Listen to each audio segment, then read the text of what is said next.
Hello friends, welcome to I L A classes, the school of competitive exams. ಇವತ್ತಿನ ಪ್ರಮುಖವಾದಂತಹ current affairs ಟಾಪಿಕ್ಗಳನ್ನು discuss ಮಾಡೋಣ.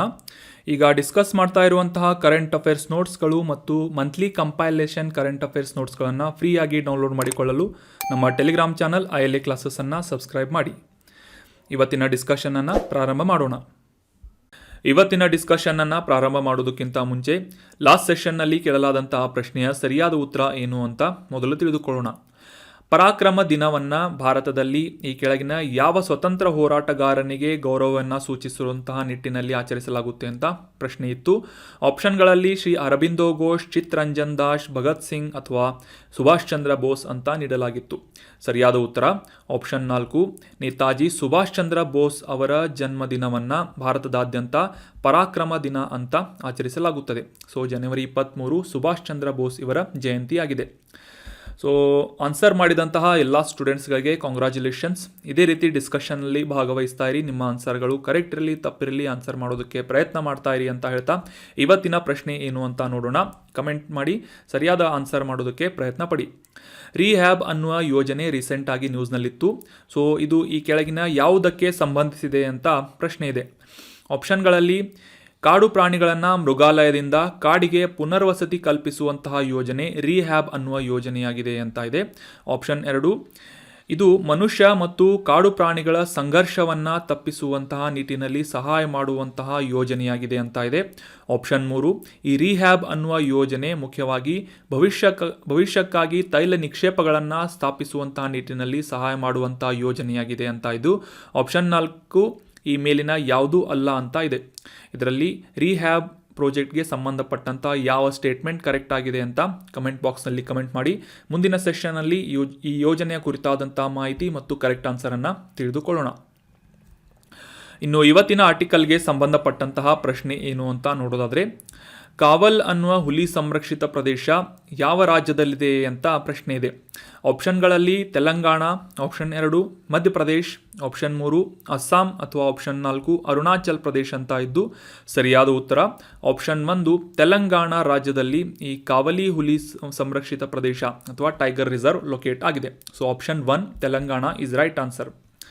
ಮೊದಲಿಗೆ ಈ ಕಾವಲಿ ಹುಲಿ ಸಂರಕ್ಷಿತ ಪ್ರದೇಶ ಯಾಕೆ ನ್ಯೂಸ್ನಲ್ಲಿತ್ತು ಅಂತ ಕಾಂಟೆಕ್ಸ್ಟನ್ನು ಅರ್ಥ ಮಾಡ್ಕೊಳ್ಳೋದಾದರೆ, ತೆಲಂಗಾಣದ ಕಾಗಜ್ ನಗರ್ನಲ್ಲಿರುವಂತಹ ಈ ಕಾವಲಿ ಹುಲಿ ಸಂರಕ್ಷಿತ ಪ್ರದೇಶಕ್ಕೆ ಸಂಪರ್ಕವನ್ನು ಒದಗಿಸುವಂತಹ ನಿಟ್ಟಿನಲ್ಲಿ 21 ಹೆಕ್ಟೇರ್ಗಳಷ್ಟು ಕಾರಿಡಾರನ್ನು, ಹುಲಿಯನ್ನು ಸಂರಕ್ಷಣೆ ಮಾಡುವಂತಹ ಒಂದು ಕಾರಿಡಾರನ್ನು ರೂಪಿಸಲಾಗ್ತಾ ಇದ್ದು, ಆ ಒಂದು 21 ಹೆಕ್ಟೇರ್ ಅರಣ್ಯ ಭೂಮಿಯನ್ನು ಮತ್ತೊಂದು ಕಡೆಗೆ ಸ್ಥಳಾಂತರಿಸುವಂತಹ ಕಾರಿಡಾರ್ನ ರೂಟನ್ನು ಬದಲಾಯಿಸುವಂತಹ ನಿಟ್ಟಿನಲ್ಲಿ ಒಂದು ಅನುಮತಿಯನ್ನು ಕೇಳಲಾಗಿತ್ತು. ಅದಕ್ಕೆ ನಮ್ಮ ರಾಷ್ಟ್ರೀಯ ವನ್ಯಜೀವಿ ಮಂಡಳಿ ಅಥವಾ national board for wild life ಅನ್ನುವ ಈ ಒಂದು ಸಂಸ್ಥೆಯಿಂದ ಅನುಮತಿಯನ್ನು ಅಥವಾ ಅಪ್ರೂವಲನ್ನು ನೀಡಲಾಗಿದೆ ಅಂತ ಈ ಕಾವಲಿ ಹುಲಿ ಸಂರಕ್ಷಿತ ಪ್ರದೇಶ ನ್ಯೂಸ್ನಲ್ಲಿತ್ತು. ಈ ಕಾರಿಡಾರ್ಗಳು ಅಂದರೆ ಏನು ಅಂತ ತಿಳ್ಕೊಳ್ಳೋದಾದರೆ, ಒಂದು ಸಂರಕ್ಷಿತ ಪ್ರದೇಶದಿಂದ, ಸಂರಕ್ಷಿತ ಅರಣ್ಯದಿಂದ ಮತ್ತೊಂದು ಸಂರಕ್ಷಿತ ಅರಣ್ಯದವರೆಗೆ ಸಂಪರ್ಕವನ್ನು ಒದಗಿಸುವಂತಹ ನಿಟ್ಟಿನಲ್ಲಿ ಸರ್ಕಾರದಿಂದ ರೂಪಿಸಲಾಗುವಂತಹ ಒಂದು ಅರಣ್ಯ ಪ್ರದೇಶದ ಮಾರ್ಗ ಅಂತ ನಾವು ಇದನ್ನು ಕಾರಿಡಾರನ್ನು ಸಿಂಪಲ್ ಆಗಿ ಅಂಡರ್ಸ್ಟ್ಯಾಂಡ್ ಮಾಡ್ಕೋಬಹುದು. ಅಂದರೆ ಇದರ ಮೂಲಕ, ಈ ಒಂದು ಕಾರಿಡಾರ್ನ ಮೂಲಕ ಈ ಕಾಡು ಪ್ರಾಣಿಗಳು ಒಂದು ಪ್ರದೇಶದಿಂದ ಅಥವಾ ಒಂದು ಸಂರಕ್ಷಿತ ಪ್ರದೇಶದಿಂದ ಮತ್ತೊಂದು ಸಂರಕ್ಷಿತ ಪ್ರದೇಶಕ್ಕೆ ಮೂವ್ಮೆಂಟನ್ನು ಮಾಡುವಂತಹ ನಿಟ್ಟಿನಲ್ಲಿ ಈ ಕಾರಿಡಾರ್ಗಳು ಸಾಕಷ್ಟು ಸಹಾಯವನ್ನು ಮಾಡುತ್ತವೆ. ಹೀಗಾಗಿ ಈ ಕಾರಿಡಾರ್ಗಳನ್ನು ರೂಪಿಸುವಂತಹ ನಿಟ್ಟಿನಲ್ಲಿ ಸರ್ಕಾರ ಸಾಕಷ್ಟು ಕ್ರಮಗಳನ್ನು ಕೈಗೊಳ್ತಾ ಇದೆ ಅಂತ ನಾವು ಮೇಲಿಂದ ಮೇಲೆ ನ್ಯೂಸ್ನಲ್ಲಿ ಓದ್ತಾ ಇರ್ತೇವೆ. ಕಾರಿಡಾರ್ ಅಂದರೆ ಏನು ಅಂತ ಕ್ಲಿಯರ್ ಆಯಿತು ಅಂತ ಅನ್ಕೋತೀನಿ. ಇನ್ನು ಈ ಕಾವಲಿ ಹುಲಿ ಸಂರಕ್ಷಿತ ಪ್ರದೇಶದ ಕುರಿತಾದಂತಹ ಅದರಲ್ಲಿ ಮುಖ್ಯವಾಗಿ ಇದರ ಒಂದು ಲೊಕೇಶನ್ ನಮಗೆ examination point of view important ಆಗುತ್ತೆ. ಇದರ ಬಗ್ಗೆ ಕೆಲವೊಂದಿಷ್ಟು ಮಾಹಿತಿಗಳನ್ನು ತಿಳಿದುಕೊಳ್ಳೋಣ. ತೆಲಂಗಾಣ ರಾಜ್ಯದ ಈಶಾನ್ಯ ಭಾಗದಲ್ಲಿ ಈ ಕಾವಲಿ ಹುಲಿ ಸಂರಕ್ಷಿತ ಪ್ರದೇಶ ಲೊಕೇಟ್ ಆಗಿದೆ. ಗೋದಾವರಿ ನದಿ ಬದಿಯಲ್ಲಿ, ಇನ್ನೊಂದು ಬದಿಯಲ್ಲಿ ಮಹಾರಾಷ್ಟ್ರದ ಬಾರ್ಡರನ್ನು ಶೇರ್ ಮಾಡುವಂತಹ ಒಂದು ಟೈಗರ್ ರಿಸರ್ವ್ ಕಾವಲಿ ಹುಲಿ ಸಂರಕ್ಷಿತ ಪ್ರದೇಶ ತೆಲಂಗಾಣ ರಾಜ್ಯದಲ್ಲಿ ಗುರುತಿಸಿಕೊಳ್ಳುತ್ತದೆ. ಈ ಡೆಕ್ಕನ್ ಪೆನಿನ್ಸುಲಾ ಸೆಂಟ್ರಲ್ ಹೈಲ್ಯಾಂಡ್ಸ್ನಲ್ಲಿ ಪ್ರಮುಖವಾದಂತಹ ಭಾಗವಾಗಿ ಈ ಕಾವಲಿ ಹುಲಿ ಸಂರಕ್ಷಿತ ಪ್ರದೇಶ ಗುರುತಿಸಿಕೊಳ್ಳುತ್ತೆ. ಆಗಲೇ ತಿಳಿಸಿದ ಹಾಗೆ ಗೋದಾವರಿ ಮತ್ತು ಕದಂ ಅನ್ನುವ ನದಿಗಳು ತೆಲಂಗಾಣದಲ್ಲಿ ಹರಿಯುವಂತಹ ಈ ಕಾವಲಿ ಹುಲಿ ಸಂರಕ್ಷಿತ ಪ್ರದೇಶದ ಮೂಲಕ ಹರಿಯುವಂತಹ ಪ್ರಮುಖವಾದಂತಹ ನದಿಗಳಾಗಿವೆ. ಇನ್ನು ಈ ಆರ್ಟಿಕಲ್ನಲ್ಲಿ ಡಿಸ್ಕಸ್ ಮಾಡಲಾದಂತಹ ಕಾಂಟೆಕ್ಸ್ಟ್ನಲ್ಲಿ ಡಿಸ್ಕಸ್ ಮಾಡಲಾದಂತಹ ಈ ಕಾರಿಡಾರ್ ಬಗ್ಗೆ ತಿಳ್ಕೊಳ್ಳೋದಾದರೆ, ಸೊ ಆಗಲೇ ಡಿಸ್ಕಸ್ ಮಾಡಿದ ಹಾಗೆ ಈ ಕಾವಲಿ ಹುಲಿ ಸಂರಕ್ಷಿತ ಪ್ರದೇಶದ ಒಂದು ಕಡೆಯಿಂದ ಮಹಾರಾಷ್ಟ್ರದ ಬಾರ್ಡರ್ ಕನೆಕ್ಟ್ ಆಗುತ್ತೆ ಅಂತ. ಸೊ ಅದೇ ರೀತಿಯಾಗಿ ಈ ಮಹಾರಾಷ್ಟ್ರದ ತಡೋಬಾ ಅಂದಾರಿ ಹುಲಿ ಸಂರಕ್ಷಿತ ಪ್ರದೇಶ ಒಂದು ಕಾವಲಿ ಹುಲಿ ಸಂರಕ್ಷಿತ ಪ್ರದೇಶವನ್ನು ಸಾಕಷ್ಟು ಸಮೀಪದಿಂದ ಕನೆಕ್ಟ್ ಮಾಡುತ್ತವೆ. ಸೊ ಹೀಗಾಗಿ ಈ ಛತ್ತೀಸ್ಗಢದ ಇಂದ್ರಾವತಿ ಹುಲಿ ಸಂರಕ್ಷಿತ ಪ್ರದೇಶ ಮತ್ತು ಈ ಮಹಾರಾಷ್ಟ್ರದ ತಡೋಬಾ ಅಂದಾರಿ ಹುಲಿ ಸಂರಕ್ಷಿತ ಪ್ರದೇಶಕ್ಕೆ ಒಂದು ಕನೆಕ್ಟಿವಿಟಿಯನ್ನು ಒದಗಿಸುವಂತಹ ನಿಟ್ಟಿನಲ್ಲಿ ಈ ಕಾರಿಡಾರ್ಗಳನ್ನು ರೂಪಿಸಲಾಗ್ತಾ ಇದೆ. ಸೊ ಈ ಕಾರಿಡಾರ್ಗಳ ಪರ್ಪಸ್ ಏನು ಅಂತ ನಾವು ಆಲ್ರೆಡಿ ಡಿಸ್ಕಸ್ ಮಾಡಿದ್ವಿ. ಈ ಕಾವಲಿ ಹುಲಿ ಸಂರಕ್ಷಿತ ಪ್ರದೇಶ ಸಾಕಷ್ಟು ದಟ್ಟವಾದಂತಹ ಕಾಡುಗಳು, ಹುಲ್ಲುಗಾವಲನ್ನು ಹೊಂದಿರುವಂತಹ ತೆರೆದ ಪ್ರದೇಶಗಳನ್ನು ಒಳಗೊಂಡಿರುವಂತಹ ಒಂದು ಸಂರಕ್ಷಿತ ಪ್ರದೇಶವಾಗಿದೆ, ಹುಲಿ ಸಂರಕ್ಷಿತ ಪ್ರದೇಶವಾಗಿದೆ. ಮತ್ತು ಇಲ್ಲಿ ಪ್ರಮುಖವಾದಂತಹ ಗೋದಾವರಿ ಮತ್ತು ಕದಂ ಅನ್ನುವ ಹೆಸರಿನ ನದಿಗಳು ಕೂಡ ಹರಿಯುತ್ತವೆ ಮತ್ತು ಸಾಕಷ್ಟು ತೊರೆಗಳು, ಜಲಮೂಲಗಳನ್ನು ಕೂಡ ಮತ್ತು ವೈವಿಧ್ಯಮಯವಾದಂತಹ ಜೀವಿಗಳು ವಾಸಿಸುವಂತಹ ಸ್ಥಳ ಈ ಕಾವಲಿ ಹುಲಿ ಸಂರಕ್ಷಿತ ಪ್ರದೇಶ ಆಗಿದೆ. ಇಲ್ಲಿ ಸಾಮಾನ್ಯವಾಗಿ ನಾವು ದಕ್ಷಿಣ ಉಷ್ಣವಲಯದ ಒಣ ಎಲೆ ಉದುರುವಂತಹ ಕಾಡುಗಳನ್ನು ಅಥವಾ ಗಿಡಗಳನ್ನು ನಾವು ಈ ಕಾವಲಿ ಹುಲಿ ಸಂರಕ್ಷಿತ ಪ್ರದೇಶದಲ್ಲಿ ನಾವು ಕಾಣಬಹುದಾಗಿದೆ. ಸೊ ಇದರಲ್ಲಿ 3 ಪಾಯಿಂಟ್ಸ್ ಇಂಪಾರ್ಟೆಂಟ್ ಆಗುತ್ತೆ. ಒಂದು, ಕಾವಲಿ ಹುಲಿ ಸಂರಕ್ಷಿತ ಪ್ರದೇಶ ತೆಲಂಗಾಣದಲ್ಲಿದೆ. ಅದೇ ರೀತಿಯಾಗಿ ತಡೋಬಾ ಅಂದಾರಿ ಹುಲಿ ಸಂರಕ್ಷಿತ ಪ್ರದೇಶ ಮಹಾರಾಷ್ಟ್ರದಲ್ಲಿದೆ ಮತ್ತು ಇಂದ್ರಾವತಿ ಹುಲಿ ಸಂರಕ್ಷಿತ ಪ್ರದೇಶ ಛತ್ತೀಸ್ಗಢದಲ್ಲಿದೆ ಅಂತ ನೋಟ್ ಮಾಡಿ ಇಟ್ಕೊಳ್ಳಿ. ಇನ್ನು ಮುಂದಿನ ಆರ್ಟಿಕಲ್ಗೆ ಸಂಬಂಧಪಟ್ಟಂತಹ ಪ್ರಶ್ನೆ ಏನು ಅಂತ ನೋಡೋದಾದರೆ, ಭಾರತದಲ್ಲಿ ಆಧಾರ್ ಕಾರ್ಡನ್ನು ಪ್ರೊವೈಡ್ ಮಾಡುವಂತಹ UIDAI ಅಥವಾ unique identification authority of India ಇದರ ಫುಲ್ ಫಾರ್ಮ್ ಆಗಿದೆ. ಕನ್ನಡದಲ್ಲಿ ಇದರ ಫುಲ್ ಫಾರ್ಮನ್ನು ತಿಳಿದುಕೊಳ್ಳೋಣ. ಅಥವಾ ಭಾರತೀಯ ವಿಶಿಷ್ಟ ಗುರುತಿನ ಪ್ರಾಧಿಕಾರ ಅಂತ ಇದನ್ನು ಗುರುತಿಸಲಾಗುತ್ತೆ. ಸೊ ಈ ಒಂದು ಸಂಸ್ಥೆಯನ್ನು ಯಾವಾಗ ಸ್ಥಾಪಿಸಲಾಯಿತು ಅಂತ ಪ್ರಶ್ನೆ ಇದೆ. ಆಪ್ಷನ್ಗಳಲ್ಲಿ 2014, ಆಪ್ಷನ್ 2 2015, ಆಪ್ಷನ್ 3 2016 ಅಥವಾ ಆಪ್ಷನ್ 4 2020 ಅಂತ ಇದೆ. ಸರಿಯಾದ ಉತ್ತರ ಏನು ಅಂತಂದರೆ ಆಪ್ಷನ್ 3 2016ನೇ ಇಸವಿಯಲ್ಲಿ ಈ unique identification authority of India ಈ ಒಂದು ಸಂಸ್ಥೆಯನ್ನು ಪ್ರಾಧಿಕಾರವನ್ನು ಪ್ರಾರಂಭ ಮಾಡಲಾಗಿತ್ತು. So option 3 is right answer. ಕಾಂಟೆಕ್ಸ್ಟನ್ನು ಮೊದಲಿಗೆ ಅರ್ಥ ಮಾಡ್ಕೊಳ್ಳೋದಾದರೆ, ಇತ್ತೀಚೆಗೆ ಈ ಒಂದು UIDAIದಿಂದ ದೇಶದಾದ್ಯಂತ ಸಾವಿರಾರು ಆಧಾರ್ ಕಾರ್ಡ್ ಅಪ್ಡೇಟ್ ಮಾಡುವಂತಹ ಆಪರೇಟರ್ಗಳನ್ನು ಅವರ ದಕ್ಷತೆಯನ್ನು ಸುಧಾರಿಸುವಂತಹ ನಿಟ್ಟಿನಲ್ಲಿ ಒಂದು ಕೆಪಾಸಿಟಿ ಬಿಲ್ಡಿಂಗ್ ಇನಿಷಿಯೇಟಿವನ್ನು ಪ್ರಾರಂಭ ಮಾಡಲಾಗಿದೆ ಅಂತ ರಾಷ್ಟ್ರವ್ಯಾಪಿಯಾಗಿ ಈ ಒಂದು ಉಪಕ್ರಮವನ್ನು ಪ್ರಾರಂಭ ಮಾಡಲಾಗಿದೆ ಅಂತ ನ್ಯೂಸ್ನಲ್ಲಿ ಪಬ್ಲಿಷ್ ಆಗಿತ್ತು. ಸೊ ಹೀಗಾಗಿ ಈ ಭಾರತೀಯ ವಿಶಿಷ್ಟ ಗುರುತಿನ ಪ್ರಾಧಿಕಾರ ಅಥವಾ UIDAI ಈ ಒಂದು ಸಂಸ್ಥೆಯ ಕುರಿತಾದಂತಹ ಕೆಲವೊಂದಿಷ್ಟು ಮಾಹಿತಿಗಳು ನಮಗೆ examination point of view important ಆಗುತ್ತೆ. ಅದೇ ರೀತಿಯಾಗಿ ಈ ಒಂದು ಪ್ರಾಧಿಕಾರದಿಂದ ನೀಡಲಾಗುವಂತಹ ನಮ್ಮ ಎಲ್ಲರ ಬಳಿಯಲ್ಲೂ ಇರುವಂತಹ ಆಧಾರ್ ಕಾರ್ಡ್ ಕುರಿತಾದಂತಹ ಕೆಲವೊಂದಿಷ್ಟು ಬೇಸಿಕ್ ಇನ್ಫಾರ್ಮೇಷನ್ಗಳನ್ನು ಕೂಡ ರಿವೈಸ್ ಮಾಡೋಣ. 2016ರ ಆಧಾರ್ ಕಾಯ್ದೆಯ ಅಡಿಯಲ್ಲಿ ಪ್ರಾರಂಭವಾದಂತಹ ಸಂಸ್ಥೆ ಭಾರತದ ವಿಶಿಷ್ಟ ಗುರುತಿನ ಪ್ರಾಧಿಕಾರ ಸಂಸ್ಥೆಯಾಗಿದೆ. ಇದು ಸದ್ಯಕ್ಕೆ ಎಲೆಕ್ಟ್ರಾನಿಕ್ಸ್ ಮತ್ತು ಮಾಹಿತಿ ತಂತ್ರಜ್ಞಾನ ಸಚಿವಾಲಯದ ಅಡಿಯಲ್ಲಿ ಕೆಲಸ ಮಾಡ್ತಾ ಇರುವಂತಹ ಒಂದು ಶಾಸನಬದ್ಧ ಅಥವಾ ಸ್ಟ್ಯಾಟ್ಯೂಟರಿ ಸ್ಥಾನಮಾನವನ್ನು ಹೊಂದಿದಂತಹ ಸಂಸ್ಥೆಯಾಗಿದೆ UIDAI. ಮತ್ತು ಇದರ ವಿಶೇಷವಾದಂತಹ ವಿಷನ್ ಅಥವಾ ದೃಷ್ಟಿಯನ್ನು ನೋಡೋದಾದರೆ, ದೂರದೃಷ್ಟಿಯನ್ನು ತಿಳ್ಕೊಳ್ಳೋದಾದರೆ, ಮುಖ್ಯವಾಗಿ ಭಾರತದ ನಿವಾಸಿಗಳನ್ನು ಯಾವುದೇ ಸಮಯದಲ್ಲಿ ಯಾವುದೇ ಒಂದು ಸ್ಥಳದಲ್ಲಿ ದೃಢೀಕರಿಸುವಂತಹ ಒಂದು ಅನನ್ಯ ಗುರುತಿನ ಕಾರ್ಡನ್ನು, ಆಧಾರ್ ಕಾರ್ಡನ್ನು ಮತ್ತು ಈ ಡಿಜಿಟಲ್ ಪ್ಲ್ಯಾಟ್ಫಾರ್ಮ್ನೊಂದಿಗೆ ಒಂದು ಭಾರತದ ಜನರನ್ನು, ನಾಗರಿಕರನ್ನು ಸಬಲೀಕರಣಗೊಳಿಸುವಂತಹ ನಿಟ್ಟಿನಲ್ಲಿ ಸಹಕಾರಿಯಾಗುವಂತಹ ಸಂಸ್ಥೆ ಭಾರತೀಯ ವಿಶಿಷ್ಟ ಗುರುತಿನ ಪ್ರಾಧಿಕಾರ ಸಂಸ್ಥೆಯಾಗಿದೆ. ಸೊ ಈ ಒಂದು ಸಂಸ್ಥೆಯಿಂದ ನೀಡಲಾಗುವಂತಹ ಈ ಒಂದು ವಿಶಿಷ್ಟ ಗುರುತಿನ ಚೀಟಿ ಅಥವಾ ಆಧಾರ್ ಕಾರ್ಡ್ ಬಗ್ಗೆ ತಿಳ್ಕೊಳ್ಳೋದಾದರೆ, ನಮಗೆಲ್ಲ ಗೊತ್ತಿರುವ ಹಾಗೆ ಒಂದು ನಿರ್ದಿಷ್ಟ ಪರಿಶೀಲನಾ ಪ್ರೊಸೆಸ್ನ ಮೂಲಕ ಭಾರತದಲ್ಲಿ ಈ ನಾಗರಿಕರಿಗೆ 12 ಅಂಕಿಯನ್ನು ಹೊಂದಿದಂತಹ ಈ ಒಂದು ವೈಯಕ್ತಿಕ ಗುರುತಿನ ಸಂಖ್ಯೆಯನ್ನು ಅಥವಾ ಆಧಾರ್ ನಂಬರನ್ನು ಪ್ರೊವೈಡ್ ಮಾಡಲಾಗುತ್ತದೆ ಈ ಒಂದು ಸಂಸ್ಥೆಯಿಂದ. ಯಾವುದು? ಭಾರತೀಯ ವಿಶಿಷ್ಟ ಗುರುತಿನ ಪ್ರಾಧಿಕಾರ ಅನ್ನುವ ಸಂಸ್ಥೆಯಿಂದ. ಮುಖ್ಯವಾಗಿ ಈ ಒಂದು ಆಧಾರ್ ಕಾರ್ಡನ್ನು ಪಡೆಯುವಂತಹ ನಿಟ್ಟಿನಲ್ಲಿ ಭಾರತದ ನಾಗರಿಕರು ಅಥವಾ ಭಾರತದ ನಿವಾಸಿಗಳು ಯಾವ ರೀತಿಯ ಕೆಲಸ ಮಾಡಬೇಕು ಅಂತಂದರೆ, ಸೊ ಈ ಸಂಖ್ಯೆಯನ್ನು ಪಡೆಯುವಂಥ ನಿಟ್ಟಿನಲ್ಲಿ ವ್ಯಕ್ತಿಗಳ ಹೆಸರು, ಹುಟ್ಟಿದ ದಿನಾಂಕ, ವಯಸ್ಸು, ಲಿಂಗ, ವಿಳಾಸ ಮತ್ತು ಮೊಬೈಲ್ ಸಂಖ್ಯೆ, ಇಮೇಲ್ ID ಆಗಿರ್ಬೋದು, ಅವರ ಫಿಂಗರ್ ಪ್ರಿಂಟ್ಗಳು ಮತ್ತು ಅವರ ಕಣ್ಣಿನ ಐರಿಸ್ ಸ್ಕ್ಯಾನ್ಗಳು, ಈ ರೀತಿಯಾದಂತಹ ಸಾಕಷ್ಟು ಮಾಹಿತಿಗಳನ್ನು ಕಲೆಕ್ಟ್ ಮಾಡಿಕೊಂಡು ನಿರ್ದಿಷ್ಟವಾದಂತಹ ಒಂದು ಪರಿಶೀಲನಾ ಪ್ರಕ್ರಿಯೆಯ ಮೂಲಕ ಈ ಒಂದು ಬಯೋಮೆಟ್ರಿಕ್ ಮಾಹಿತಿಯನ್ನು ತೆಗೆದುಕೊಂಡು ಆಧಾರ್ ಕಾರ್ಡನ್ನು ಪ್ರೊವೈಡ್ ಮಾಡಲಾಗುತ್ತೆ. ಸೊ ಆಧಾರ್ ಕಾರ್ಡ್ನಲ್ಲಿ ಎಷ್ಟು ಸಂಖ್ಯೆ ಇರ್ತವೆ ಅಂತ ನಿಮಗೆಲ್ಲ ನೆನಪಿದೆ ಅಂತ ಅನ್ಕೋತೀನಿ. 12 ಅಂಕಿಯ ವೈಯಕ್ತಿಕ ಗುರುತಿನ ಸಂಖ್ಯೆ ಆಧಾರ್ ಸಂಖ್ಯೆ ಆಗಿರುತ್ತೆ. ಎಕ್ಸಾಮ್ನಲ್ಲಿ ಕೇಳ್ತಾ ಇರ್ತಾರೆ ಈ ರೀತಿಯಂಥ ಮಾಹಿತಿಗಳನ್ನು. ಸೊ ಮುಖ್ಯವಾಗಿ ಈ ಒಂದು ಆಧಾರ್ ಕಾರ್ಡನ್ನು ಭಾರತದ ನಿವಾಸಿಗಳು ತಮ್ಮ ID ಪ್ರೂಫ್ ಅಥವಾ ಈ ಅಡ್ರೆಸ್ ಪ್ರೂಫ್ ಆಗಿ ಬಳಸಬಹುದಾಗಿರುತ್ತೆ ಯಾವುದೇ ಒಂದು ಗೌರ್ಮೆಂಟ್ಗೆ ಸಂಬಂಧಪಟ್ಟಂತಹ ಒಂದು ಕೆಲಸಗಳಲ್ಲಿ. So that was about detailed information of unique identification authority of India ಮತ್ತು ಆಧಾರ್ ಕಾರ್ಡ್. ಇನ್ನು ಮುಂದಿನ ಆರ್ಟಿಕಲ್ಗೆ ಸಂಬಂಧಪಟ್ಟಂತಹ ಪ್ರಶ್ನೆ, ಬುಡಕಟ್ಟು ಜನಾಂಗದವರ ಒಂದು ಕಾಂಟ್ರಿಬ್ಯೂಷನ್, ಭಾರತದ ಈ ಸ್ವತಂತ್ರ ಹೋರಾಟದಲ್ಲಿ ಬುಡಕಟ್ಟು ಜನಾಂಗದವರ ಒಂದು ಕಾಂಟ್ರಿಬ್ಯೂಷನ್ ಬಗ್ಗೆ ಸಾಕಷ್ಟು ಮಾಹಿತಿಗಳನ್ನು ತಿಳ್ಕೊಂಡಿರ್ತೀರಿ, ನೀವು ಹಿಸ್ಟ್ರಿಯಲ್ಲಿ ಓದಿರ್ತೀರಿ. ಭಾರತದಲ್ಲಿ ಬ್ರಿಟಿಷರ ವಿರುದ್ಧ ಈ ಕೂಕಿ ಸಮುದಾಯಕ್ಕೆ ಸೇರಿದಂತಹ ಜನರ ಕೂಕಿ ದಂಗೆ ಯಾವ ವರ್ಷದಲ್ಲಿ ಪ್ರಾರಂಭವಾಯಿತು ಅಂತ ಪ್ರಶ್ನೆ ಇದೆ. ಆಪ್ಷನ್ಗಳಲ್ಲಿ 1917, ಆಪ್ಷನ್ 2 1918, ಆಪ್ಷನ್ 3 1919 ಅಥವಾ ಆಪ್ಷನ್ 4 1920 ಅಂತ ಇದೆ. ಸರಿಯಾದ ಉತ್ತರ ಕೂಕಿ ರಿವೋಲ್ಟ್ ಅಥವಾ ಕೂಕಿ ದಂಗೆ ಅಂತ 1917ರಲ್ಲಿ ಪ್ರಾರಂಭವಾಗಿತ್ತು. ಮುಖ್ಯವಾಗಿ ಬ್ರಿಟಿಷರ ವಿರುದ್ಧ ದಂಗೆದ್ದಂತಹ ಈ ಕೂಕಿ ಸಮುದಾಯದವರು 1917ರಿಂದ 1919ರವರೆಗೆ ದಂಗೆದ್ದಿದ್ದರು ಬ್ರಿಟಿಷರ ವಿರುದ್ಧ. So option 1 1917 is right answer. ಈ ಕೂಕಿ ಸಮುದಾಯದ ಕುರಿತಾದಂತಹ ಕೆಲವೊಂದಿಷ್ಟು ಮಾಹಿತಿಗಳನ್ನು ಈ ಒಂದು ಆರ್ಟಿಕಲ್ನಲ್ಲಿ ಡಿಸ್ಕಸ್ ಮಾಡೋಣ.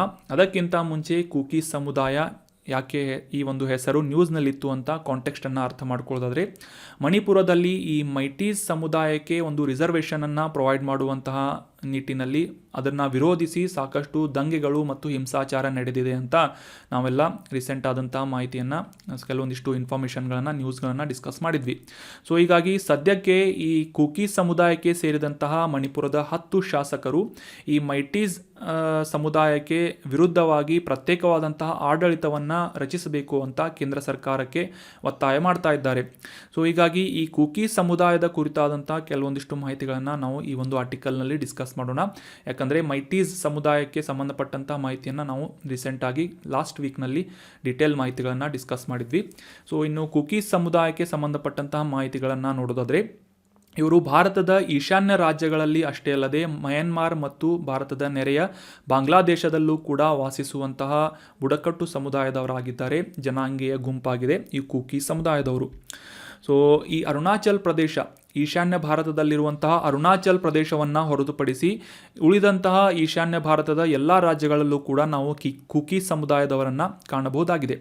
ಅಷ್ಟೇ ಅಲ್ಲದೆ ಭಾರತದ ನೆರೆಯ ರಾಷ್ಟ್ರಗಳಾದಂತಹ ಮಯನ್ಮಾರ್ನಲ್ಲಿ ಇವರನ್ನು ಚೀನ್ ಸಮುದಾಯದವರು ಅಂತ ಕರೆಯಲಾಗುತ್ತೆ ಮತ್ತು ಮಿಜೋರಾಂ ರಾಜ್ಯದಲ್ಲಿ ಇವರನ್ನು ಮಿಜೋ ಜನರು ಅಂತ ಕೂಡ ಕರೆಯಲಾಗುತ್ತದೆ. ಸೊ ಇವರು ಕೂಕಿಗಳಿಗೆ ಸಾಕಷ್ಟು ಹತ್ತಿರದ ಸಂಬಂಧಿಗಳು ಅಂತ ಕೂಡ ಇವರನ್ನು ಗುರುತಿಸಲಾಗುತ್ತೆ. ಸೊ ಒಟ್ಟಾರೆಯಾಗಿ ಈ ಕೂಕಿ ಸಮುದಾಯದವರನ್ನು ಜೋ ಜನರು ಅಂತ ಕೂಡ ಗುರುತಿಸಲಾಗುತ್ತೆ. ಮತ್ತು ಈ 30% ಜನಸಂಖ್ಯೆಯನ್ನು ಈ ಕೂಕಿ ಸಮುದಾಯದವರು ಮಣಿಪುರದಲ್ಲಿ ಹೊಂದಿದ್ದು, ಇದರ ಪ್ರಮುಖವಾದಂತಹ ಶಾಸಕರಿಂದ ಈ ಮೈಟೀಸ್ ಸಮುದಾಯದ ವಿರುದ್ಧವಾಗಿ ಒಂದು ಆಡಳಿತ, ಸಪರೇಟ್ ಆದಂತಹ ಅಡ್ಮಿನಿಸ್ಟ್ರೇಷನ್ ಶಾಖೆಯನ್ನು ಪ್ರಾರಂಭ ಮಾಡಬೇಕು ಅಂತ ಕೇಂದ್ರ ಸರ್ಕಾರಕ್ಕೆ ಒತ್ತಾಯವನ್ನು ಮಾಡಲಾಗ್ತಾ ಇದೆ. ಸೊ ಮುಖ್ಯವಾಗಿ ಬೆಟ್ಟಗಳಲ್ಲಿ ಈ ಕೂಕಿ ಸಮುದಾಯದವರು ವಾಸಿಸುತ್ತಾರೆ.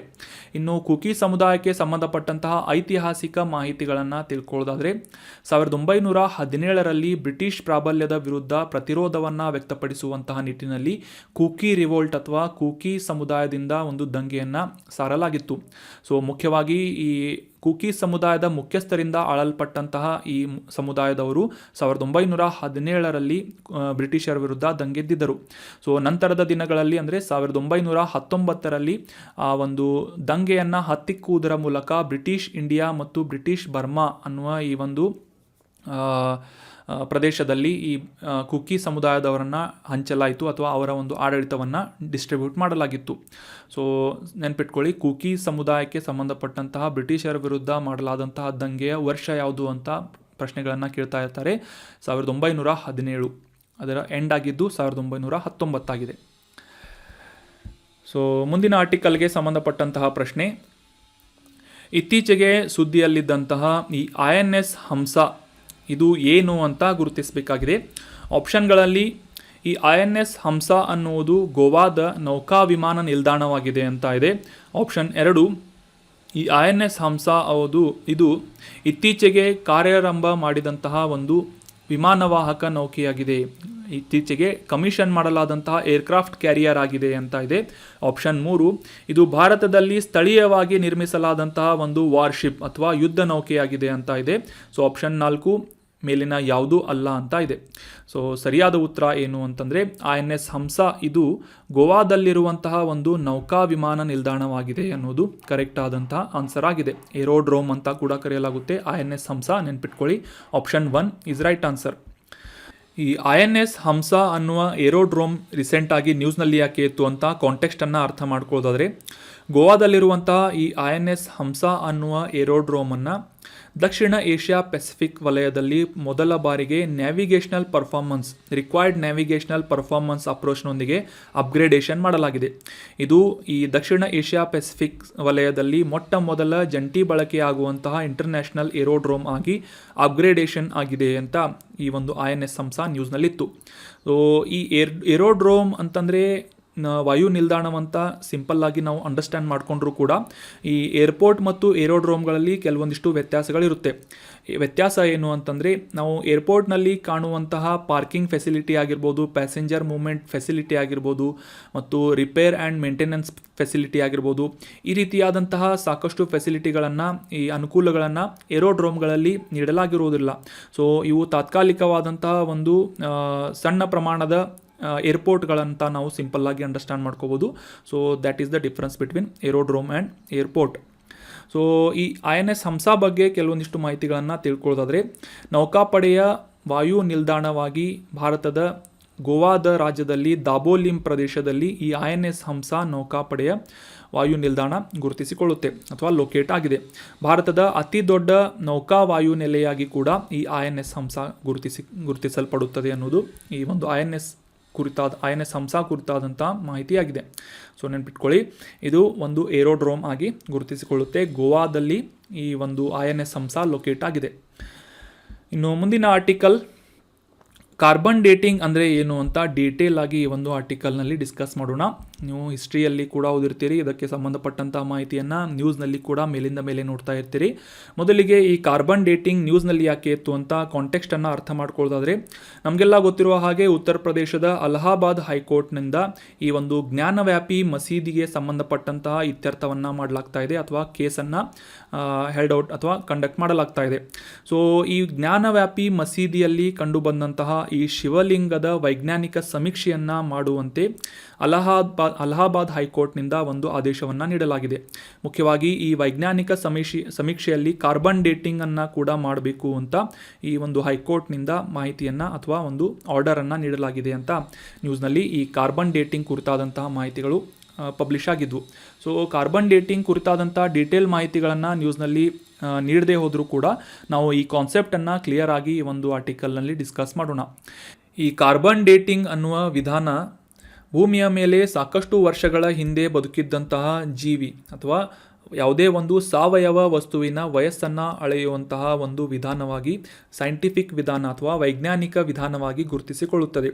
ನಮಗೆಲ್ಲ ತಿಳಿದಂತೆ ಭೂಮಿಯ ಮೇಲೆ ವಾಸಿಸುವಂತಹ ಪ್ರತಿ ಜೀವಿಯಲ್ಲೂ ಕೂಡ ವಿವಿಧ ರೂಪದಲ್ಲಿ ಇಂಗಾಲದ ಪ್ರಮಾಣವನ್ನು ನಾವು ಕಾಣುತ್ತೇವೆ.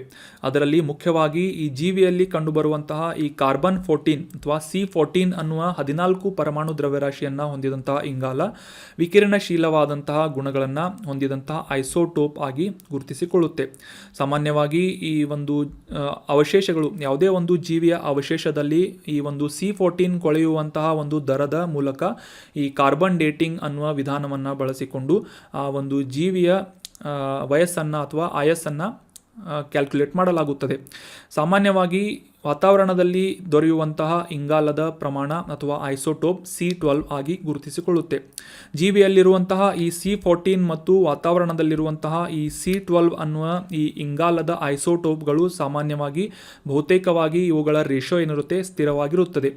ಆದರೆ ಸಸ್ಯ ಅಥವಾ ಪ್ರಾಣಿಗಳು ಸತ್ತಂತಹ ಸಂದರ್ಭದಲ್ಲಿ ಸಾಕಷ್ಟು ವರ್ಷಗಳ ನಂತರ ವಾತಾವರಣದೊಂದಿಗಿನ ಈ ಒಂದು C12ನೊಂದಿಗಿನ ಒಂದು ಸಂವಹನ ಅಥವಾ ಕಮ್ಯುನಿಕೇಷನ್ ಡಿಸ್ಕನೆಕ್ಟ್ ಆಗುತ್ತೆ. ಆದರೆ ಅದರ ಮೂಲಕ ಒಂದು ಸತ್ತಂತಹ ಪ್ರಾಣಿ ಅಥವಾ ಸಸ್ಯಗಳಲ್ಲಿರುವಂತಹ ಈ C14 ಅನ್ನುವ ಈ ಒಂದು ಐಸೋಟೋಪ್ ಏನಿರುತ್ತೆ ಇದು ಸಾಕಷ್ಟು ವರ್ಷಗಳಲ್ಲಿ ಡಿಕೆ ಆಗುತ್ತದೆ. ಡಿಕೆ ಅಂತಂದರೆ ಕೊಳೆತು ಹೋಗುತ್ತದೆ. ಸೊ ಹೀಗಾಗಿ ಈ ಒಂದು C14 ಮತ್ತು C12 ಇವುಗಳ ನಡುವಿನ ಅನುಪಾತದಲ್ಲಿ ಆಗುವಂತಹ ಒಂದು ಬದಲಾವಣೆಯ ಮೂಲಕ ಈ ಒಂದು ವಯಸ್ಸನ್ನು ಆ ವಸ್ತುವಿನ ಅಥವಾ ಒಂದು ಅವಶೇಷದ ವಸ್ತುವಿನ ವಯಸ್ಸನ್ನು ಗುರುತಿಸಲಾಗುತ್ತೆ. ಸಾಮಾನ್ಯವಾಗಿ ಈ C14 ಅನ್ನುವ ಐಸೋಟೋಪ್ ಏನಿರುತ್ತೆ 5730 ವರ್ಷಗಳಲ್ಲಿ ಅರ್ಧದಷ್ಟು ಪ್ರಮಾಣವನ್ನು ಕಡಿಮೆಯಾಗುವುದನ್ನು ಹಾಫ್ ಲೈಫ್ ಅಥವಾ ಅರ್ಧ ಜೀವನ ಅಂತ ಗುರುತಿಸಲಾಗುತ್ತೆ.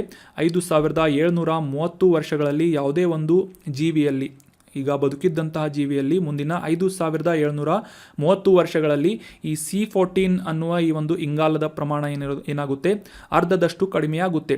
ಸೊ ಇದರಿಂದಾಗಿ ಈ C12 ಮತ್ತು C14 ನಡುವಿನ ಒಂದು ಅನುಪಾತ ಏನಿರುತ್ತೆ ಡಿಫ್ರೆನ್ಸ್ ಆಗುವುದರಿಂದ ಈ ಒಂದು ಆಯಸ್ಸನ್ನು ಗುರುತಿಸುವುದಕ್ಕೆ ವಿಜ್ಞಾನಿಗಳಿಗೆ ಈ ಒಂದು ಮೆಥಡ್ ಸಾಕಷ್ಟು ಸಹಕಾರಿಯಾಗಿ ಇದನ್ನು ಬಳಸಲಾಗುತ್ತದೆ.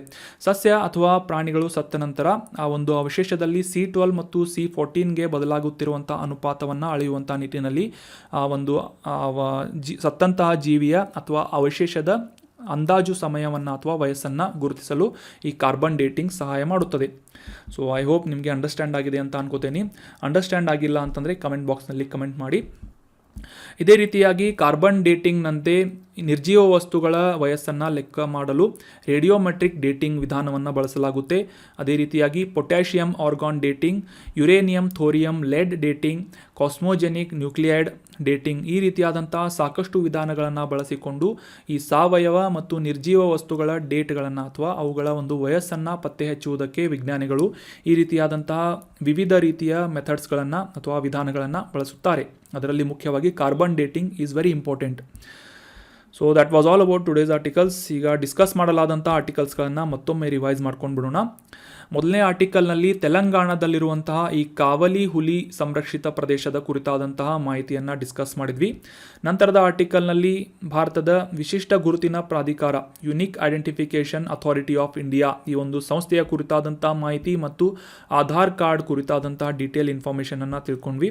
ನಂತರದ ಆರ್ಟಿಕಲ್ನಲ್ಲಿ ಕೂಕಿ ಸಮುದಾಯಕ್ಕೆ ಸಂಬಂಧಪಟ್ಟಂತಹ ಮಾಹಿತಿಗಳು ಈ ಒಂದು ಆರ್ಟಿಕಲ್ನಲ್ಲಿ ಡಿಸ್ಕಸ್ ಮಾಡಿದ್ವಿ. ನಂತರ ಕೂಕಿ ದಂಗೆಯ ಕುರಿತಾದಂಥ ಐತಿಹಾಸಿಕ ಮಾಹಿತಿಗಳನ್ನು ಕೂಡ ತಿಳ್ಕೊಂಡ್ವಿ. ನಂತರದ ಆರ್ಟಿಕಲ್ನಲ್ಲಿ ಈ ಭಾರತದ ನೌಕಾಪಡೆಯ ವಾಯು ನಿಲ್ದಾಣವಾದಂತಹ INS ಹಂಸ ಇದರ ಒಂದು ಲೊಕೇಶನ್ ಮತ್ತು ಇದರ ಒಂದು ವಿಶೇಷತೆಗಳನ್ನು ಡಿಸ್ಕಸ್ ಮಾಡಿದ್ವಿ. ನಂತರದ ಆರ್ಟಿಕಲ್ನಲ್ಲಿ ಈ ಯಾವುದೇ ಒಂದು ಅವಶೇಷದ ವಯಸ್ಸನ್ನು ಪತ್ತೆ ಹಚ್ಚುವಂಥ ನಿಟ್ಟಿನಲ್ಲಿ ಕಾರ್ಬನ್ ಡೇಟಿಂಗ್ ಅನ್ನುವ ಮೆಥಡನ್ನು ಯಾವ ರೀತಿಯಾಗಿ ಬಳಸಲಾಗುತ್ತೆ ಅಂತ ಇದರ ಸಾಕಷ್ಟು ಟೆಕ್ನಿಕಲ್ ಇನ್ಫಾರ್ಮೇಷನ್ಗಳನ್ನು ಕೂಡ ನಾವು ಡಿಸ್ಕಸ್ ಮಾಡಿದ್ವಿ. So that was all about today's articles. ಈ ಕಂಟೆಂಟನ್ನು ನಿಮ್ಮ ಎಲ್ಲ ಫ್ರೆಂಡ್ಸ್ಗಳ ಜೊತೆ ಶೇರ್ ಮಾಡಿ, ಚಾನಲನ್ನು ಸಬ್ಸ್ಕ್ರೈಬ್ ಮಾಡಿ, ಲೈಕ್ ಮಾಡಿ, ನಿಮ್ಮ ಯಾವುದಾದ್ರೂ ಸಜೆಷನ್ ಇದ್ದರೆ ಕಮೆಂಟ್ ಬಾಕ್ಸ್ನಲ್ಲಿ ಕಮೆಂಟ್ ಮಾಡಿ ಅಂತ ಹೇಳ್ತಾ thank you so much for joining the discussion. Have a nice day.